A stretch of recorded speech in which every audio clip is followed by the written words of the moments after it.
हमारी उस बैठक में जहां मैं स्वयं, हमारे संगठन मंत्री सुरेश भट्ट जी, महामंत्री वेदपाल जी, वहां मुख्यमंत्री जी भी ऑनलाइन प्रेजेंट रहेंगे, ऑनलाइन संबोधन देंगे।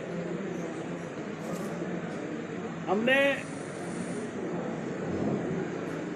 कई सारे ऐसे कार्यक्रमों का विचार किया है कि इस समय में सेवा,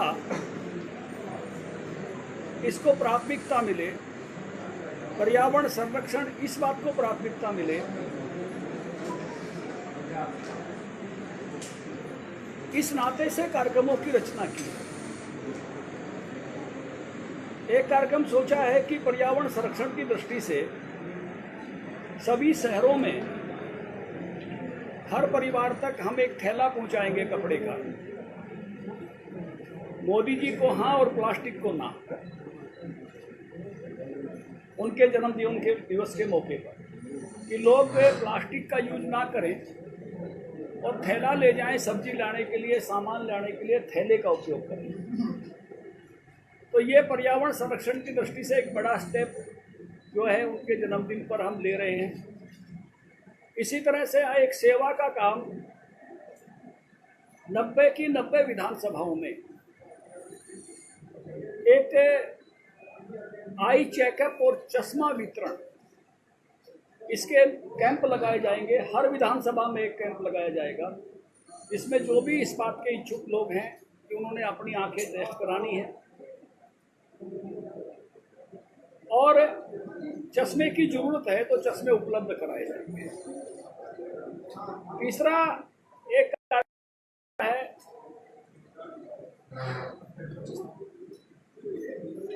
ब्लड डोनेशन, प्लाज्मा डोनेशन। हर जो भर कर आ गए हैं प्लाज्मा दे सकते हैं वो प्लाज्मा देंगे, नहीं तो कम से कम 70 की जानकारी आम लोगों तक पहुंचाना और उनके लाभ के कार्यक्रम आयोजित करना। हर विधानसभा तक इस प्रकार के कार्यक्रमों का भी आयोजन हम कराएंगे, जिससे लोगों को उस आत्मनिर्भरता की योजनाओं का लाभ मिले। जो भी सरकार की योजना है कि सरकारी योजनाओं का लाभ नीचे तक हमारे कार्यकर्ताओं तक पहुँचे। तो एक आज का जो हमारा बैठना है उसका मुख्य उद्देश्य है प्रधानमंत्री जी के जन्मदिन से और गांधी जी की जयंती तक, बीच में दीनदयाल उपाध्याय जी की भी जयंती है, एक इस प्रकार का आयोजन हो। पहले सेवा के कार्यक्रम हैं और उसके बाद आत्मनिर्भरता के कार्यक्रम हैं। 2 श्रेणी इन कार्यक्रमों की बन रही हैं। पहले उसमें सेवा के कार्यक्रमों पर जोर देंगे, पर्यावरण संरक्षण है, सेवा है, और दूसरे में जो है उस पर जोर देंगे जिसमें आत्मनिर्भरता के कार्यक्रमों पर जोर दिया जाएगा।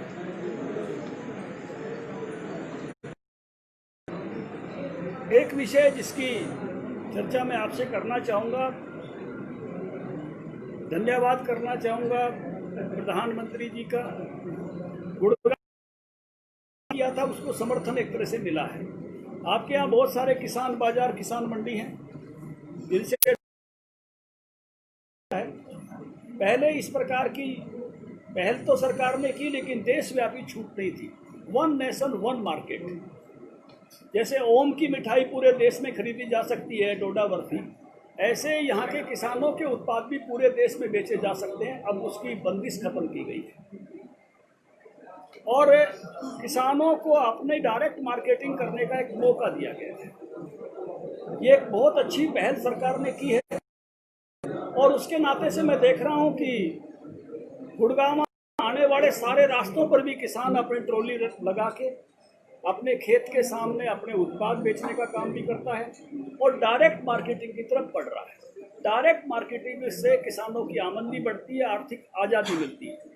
बहुत सारे थोक विक्रेता भी आज हैं, कोई फ्लिपकार्ट वाला है, कोई बिग बास्केट है, कोई रिलायंस फ्रेश है। तो ये सब भी किसानों से कोई समझौते कि पूरे 2 एकड़ की गाजर हम ले लेंगे, आपका अमरूद का बाग है तो सारे अमरूद हम ले लेंगे। पहले इसकी कोई नियमावली नहीं थी, अब ऐसे ट्रेड की एक नियमावली बनाई गई है अध्यादेश के माध्यम से कि वो किस प्रकार से इसकी खरीद फरोख्त या समझौता कर सकते हैं, उसकी भी एक आर्थिक आज़ादी की तरफ, किसानों की तरफ वो कदम है।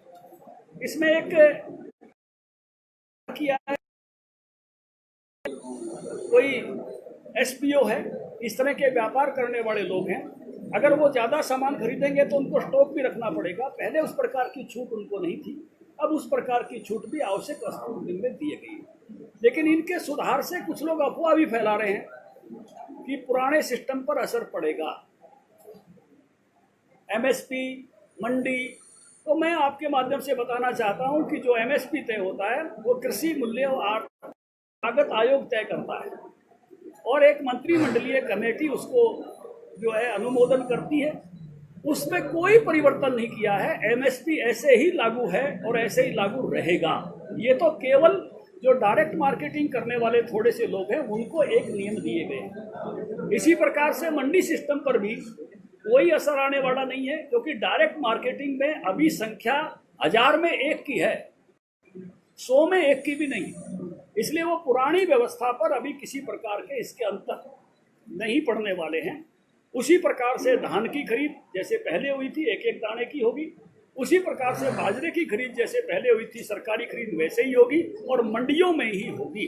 तो ये एक अच्छी, एक नई पहल केवल जो है आर्थिक आज़ादी की उन लोगों के लिए है जो डायरेक्ट किसान या एसपीओ अपनी डायरेक्ट मार्केटिंग करना चाहते हैं।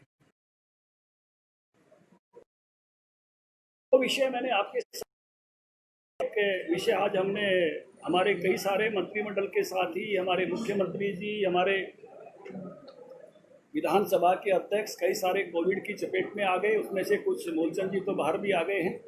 तो हमने ये भी एक तरह से प्रार्थना की है कि सब जल्दी वो भी स्वस्थ होकर आएँ। हरियाणा के जितने भी लोग कोविड पीड़ित हैं वो सब स्वस्थ होकर जल्दी अपने काम पर लौटें। परमात्मा उन सबको जो अच्छा स्वस्थ प्रदान करे, इसका भी जो है हमारी बैठक में ये भी आज हमने जो है सबको शीघ्र स्वस्थ होने की कामना भी की है। ये विषय मैंने आपके सामने रखना था। आपने कोई बात पूछनी है तो हरियाणा पे तो आओ। अरे मैं हरियाणा पे मैं नहीं बात तो नहीं से पूछ रहा हूँ मैं। सर आपने बड़ी अच्छी बात बताई है। वो बात है ना जो आम आदमी में चल रही है, तो ना अपना कोई भी विधायक या मंत्री सारे प्राइवेट हॉस्पिटलों में जा रहे हैं, वैसे निजी से सवाल है। मतलब सरकारी अस्पतालों को दुश्मनता कर रही है, ये चक्कर क्या है आप बताओ। देखिए, व्यवस्था मेडिकल है और लोग सब तरह की व्यवस्थाओं में ही अच्छे हो रहे हैं, ठीक हो रहे हैं। अपनी अपनी ये एक निजी प्राथमिकता रहती है। जैसे आपने खुद ही कह दिया कि किसको कहाँ ट्रीटमेंट लेना, ये निजता का विषय है और इसको इस तरह से विषय भी बनाने की बात नहीं होनी चाहिए। हमारे जितने भी मंत्री हैं अभी जीडीपी बहुत ज्यादा डाउन हो चुकी है। जीडीपी डाउन होने से आगे से लोग भूखमरी के कगार पर आएंगे और बेरोजगार की कगार पर आएंगे। उस बात को आप कैसे संभालेंगे और उसको कैसे योजना बनाएंगे और किस योजना के तहत आगे इसका देखिए, ये एक महामारी में से हम गुजर रहे हैं, पूरी दुनिया गुजर रही है। केवल भारत का विषय नहीं है, दुनिया के सब मुल्कों ने इस समय जो जिस प्रकार की आप स्थिति बता रहे हो, कितने दिन तक हम सब के काम बंद रहे हैं और अभी भी काम फुल फोरम में जो आने चाहिए थे, सारे काम अभी फुल फोरम में भी नहीं आए।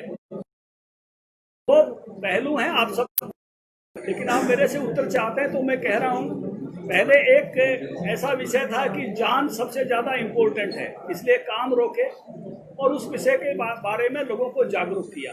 फिर जहान भी जरूरी है तो फिर काम भी साथ साथ खोले हैं। हमारा देश बहुत सामर्थ्यवान देश है, एग्रीकल्चर का इसी समय में सारा बढ़ा है। समय समय सारे व्यवसाय फिर से अपने पूरे यौवन पे आएंगे तो फिर से हम उसी प्रकार से तेजी से बढ़ते हुए जीडीपी वाले देश होंगे। इसलिए मुझे लगता नहीं कि इसकी कोई बहुत चिंता करनी चाहिए।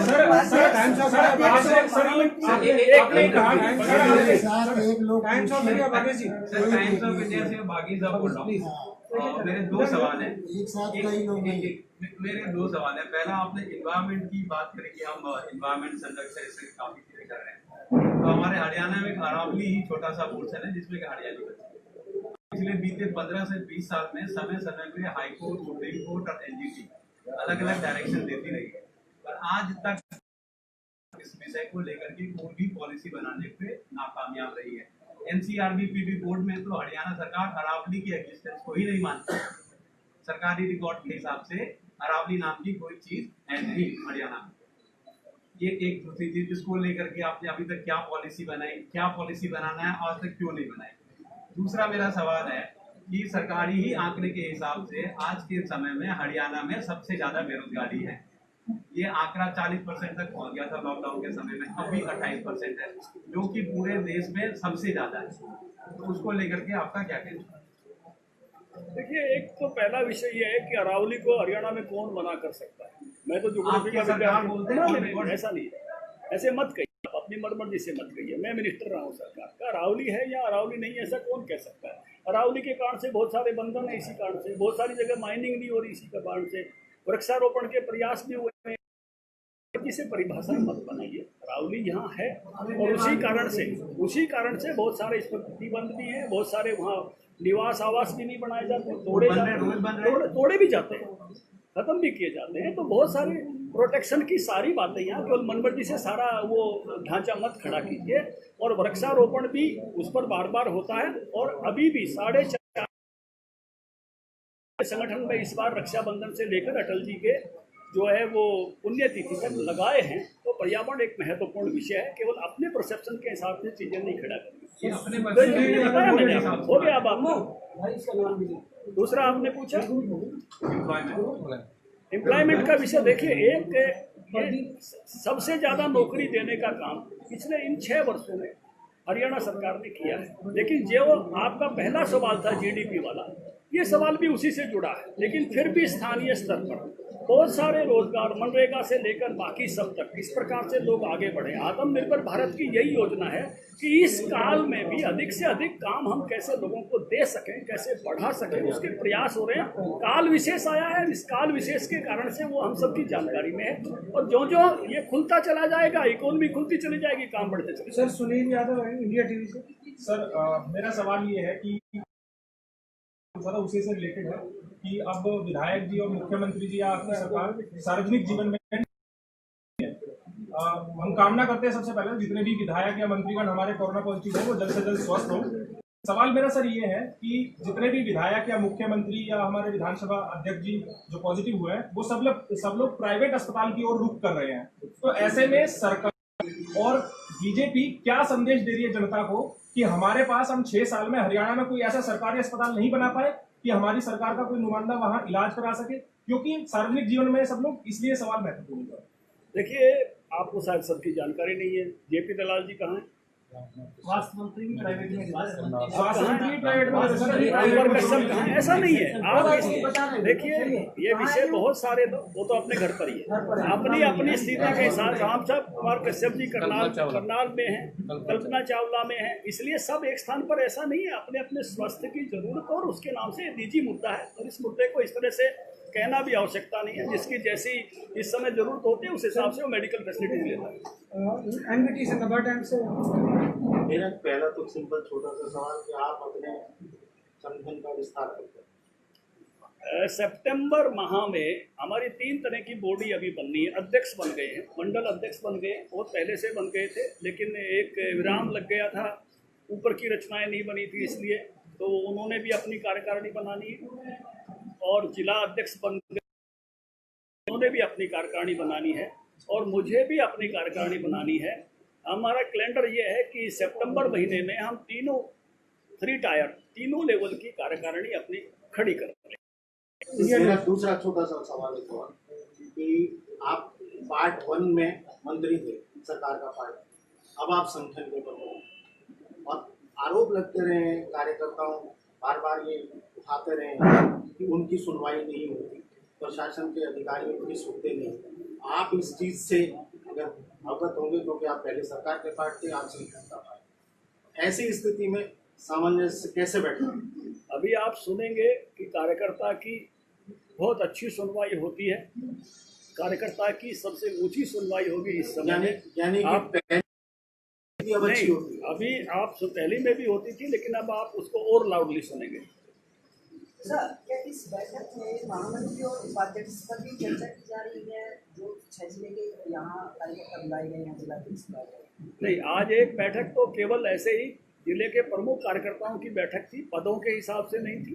और अभी पदों के हिसाब से बैठक है, दोपहर बाद जिला अध्यक्षों की बैठक है। एक सूचना दे रहा हूँ मैं, कुरुक्षेत्र कोऑपरेटिव का चुनाव माननीय धनखड़ जी के प्रदेश अध्यक्ष होने के बाद तो भारतीय जनता पार्टी की झोली में आया। चेयरमैन और वाइस चेयरमैन ने सूचना दी, एक भोजन आप सभी पत्रकारों को करके जाना है।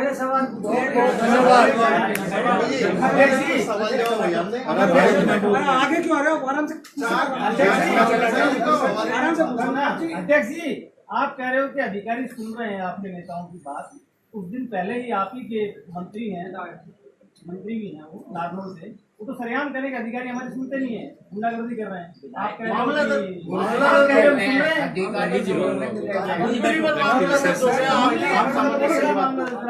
सर हमारी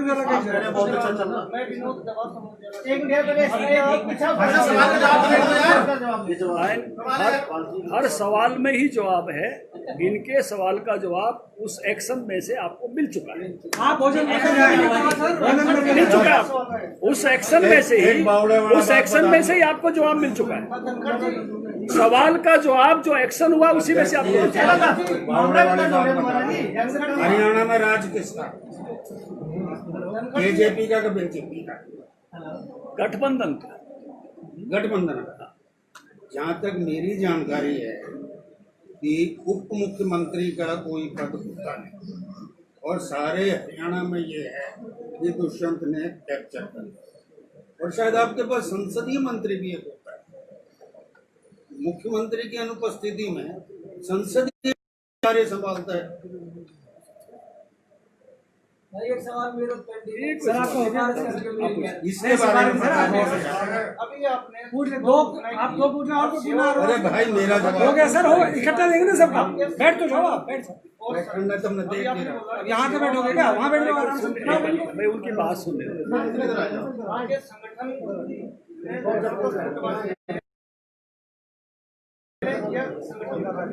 नेता अलग अलग बटे हुए, तो ऐसे स्थिति में कार्यक्रम कैसे आप कामयाब होगा?